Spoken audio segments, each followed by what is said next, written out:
दोस्तों एक social media पे एक बहुत ज़्यादा टॉपिक जो है ट्रेंड कर रहा है कि जो जो भारत है यानी कि इस समय जो मध्यस्थता हो रहा है ये जो ईरान और अमेरिका हो गया उसके बीच में, तो उसमें पाकिस्तान जो है उनका स्टेटमेंट आया कि कैसे वो मध्यस्थता की भूमिका निभाना चाहते हैं। मध्यस्थ की भूमिका में पाकिस्तान ट्रैक रिकॉर्ड से समझे कितना सफल होगा। आसिफ मुनीर का ये आपको जनसत्ता में भी देखने को मिलेगा। लेकिन इसके पीछे की सच्चाई क्या है? भारत ने कभी खुल के नहीं बोला। आपने देखा होगा कि ट्रंप के साथ बातचीत करा, ईरान के जो मेन लोग हैं उनसे, प्रमुख लोगों से बात करते हुए भारत ने ये मैसेज आपको और ये जो न्यूज़ है आपको टीवी में देखने को मिला हो। लेकिन कभी भारत ने ये नहीं बोला या भारत की तरफ से खबर नहीं आई कि कोई इंडिया जो है ईरान और जो अमेरिका का या इज़राइल का जो कॉन्फ्लिक्ट है उसमें वो एक मीडिएटर का काम कर रहा है। ऐसा कोई न्यूज़ नहीं आया। भारत का रुख हमेशा से रहा है कि वो जो है शांति बहाल होना चाहिए और भारत ऐसा लगा है कि युद्ध रुकना चाहिए, झगड़ा नहीं होना चाहिए इस तरह का आपस में, और जो सिविलियन है वहाँ पे जो भी हमले हो रहे हैं उसको रोकना चाहिए। तो इस तरह से भारत जो है हमेशा से ये बोलता रहा है। लेकिन जिस तरह से कांग्रेस का आप देखेंगे, सुप्रिया सुनेत का मैंने देखा कि किस तरह से सुप्रिया सुनेत का एक ट्वीट आया। हाँ, सुप्रिया सुनेत का कि वो उन्होंने किस तरह, और एक बात है कि क्यों सुप्रिया सुनेत नहीं, आपको कई ऐसे लोग लगेंगे जो सुप्रिया सुनेत के अलावा जो इंडिया में ऐसे लोग हैं जो कि आपको देखेंगे कि ये बार बार आवाज उठा रहे हैं, देखो पाकिस्तान ने क्या कर दिया, भारत यहाँ पे अलग थलग पड़ा हुआ है, भारत की पॉलिसी क्या है।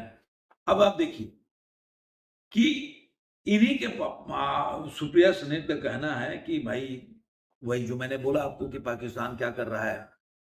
अ, मतलब वो एक जो जो आतंक को फैला रहा है, आतंक का एक तरह से फैक्ट्री है, वो मध्यस्थता कर रहा है ईरान और यूएस के बीच में। भारत वहां पे अलग थलग कुछ भी नहीं कर रहा है।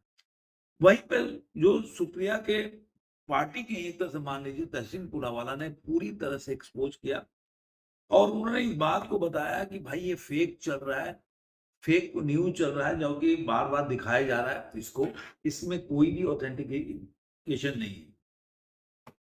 और यही वजह है कि देखिए मैं हमेशा से बोलता हूँ कि कोई भी कर लो, कुछ भी कर लो, लेकिन कांग्रेस इस तरह के जो फेकरी में आपने देखा होगा पिछले टाइम में सुप्रिया सुनीत ने ऐसे कितने जो फेक न्यूज़ चलाया होगा, फेक चीज़ें पोस्ट की होगी और उसके बाद उनको डिलीट करना पड़ता है।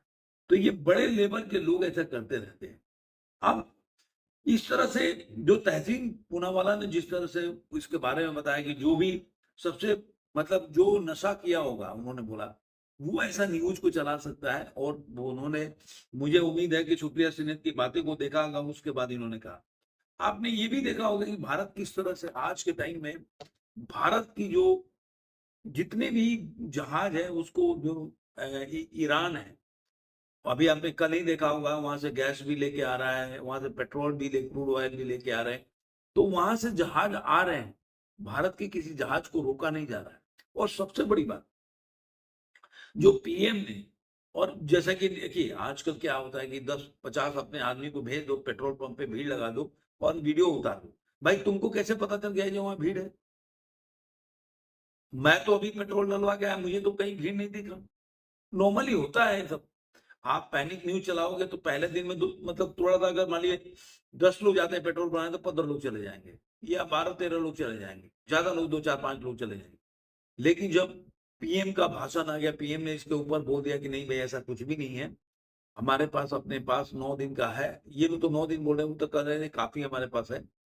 तो 45 दिन का है। तो कहने का क्या मतलब है कि फिर लोगों में वो पैनिक जो होता है ना वो खत्म हो गया। आज के टाइम में नहीं है। एलपीजी भी आपको मतलब मान लीजिए 4 दिन में मिलता होगा, 6-7 दिन में मिल रहा है, लेकिन मिल रहा है। कोई ऐसा नहीं है कि एलपीजी का नंबर लगाइए, क्या हम भारत में नहीं रह रहे?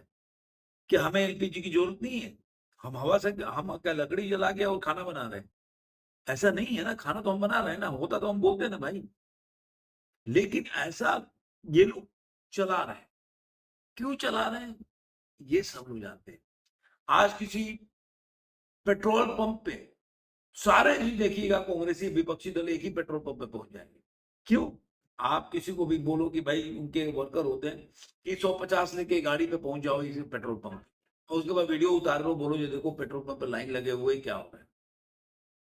ये कोई बड़ा चीज नहीं है इसको गेम करना। ये सब ये लोग जो कोरोना के टाइम में किस तरह से इन्होंने ऑक्सीजन की कालाबाजारी की वो सबके सामने है। और इसीलिए कोरोना के विपदा आने के बावजूद भी भारत जो है हमेशा भारत उसको अच्छे तरीके से कंट्रोल किया, अच्छे तरीके से पूरे वर्ल्ड में एक मिसाल कायम किया कि किस तरह से उन्होंने इतने लोगों को वैक्सीन दिलाया, इतनी बड़ी जनसंख्या को। और इसीलिए आज जो है प्रधानमंत्री मोदी वो उसके बाद भी जीत के आए। ये कारण है। कहने का मतलब है कि अगर आप कुछ कर आप फेकरी चला रहे हो तो आज सबके पास इंटरनेट है, सब कुछ है, वो लोग इस फेकरी को मतलब जो होता है ना कि बबल होता है वैसे फोड़ देते हैं। तो कोई भी चीज को आप समझने के लिए अगर तहसीन पुलावाला का ही भाषण देख लीजिए, उनका उन्होंने अपना एक वीडियो डाला हुआ भाषण, एक वीडियो डाला है, उसी को देख लेंगे तो आपको पता चलेगा कि कांग्रेसी किस तरह से धीरे धीरे गर्त में घुसते जा रहे हैं। अभी राहुल गांधी का एक वीडियो आया, चूंकि केरल में चुनाव है तो उन्होंने क्या बोला कि मैं रात भर अपनी माँ के साथ था, हॉस्पिटल में थी वो गंगाराम हॉस्पिटल में, तो उनके साथ था। मुझे डॉक्टर से ज्यादा मुझे लगा केरल की नर्सों नर्स पे उनको विश्वास है।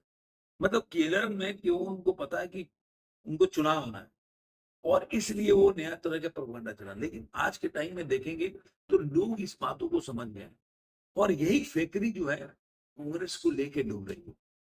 तो मैं कह रहा हूं कि ऐसा कुछ जितना भी आप पेट्रोल का ऐसा पैनिक चला लो, लेकिन आज के टाइम में ऐसा कुछ भी नहीं है।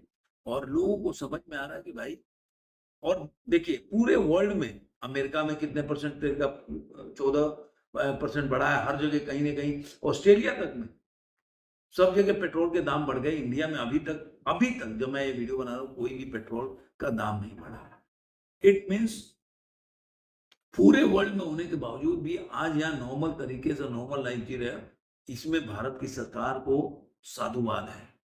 और यही वजह है कि वो बार बार जीत रहे हैं, आप बार बार हार रहे हो, क्योंकि लोग आपकी फेकरी को समझ गए। धन्यवाद।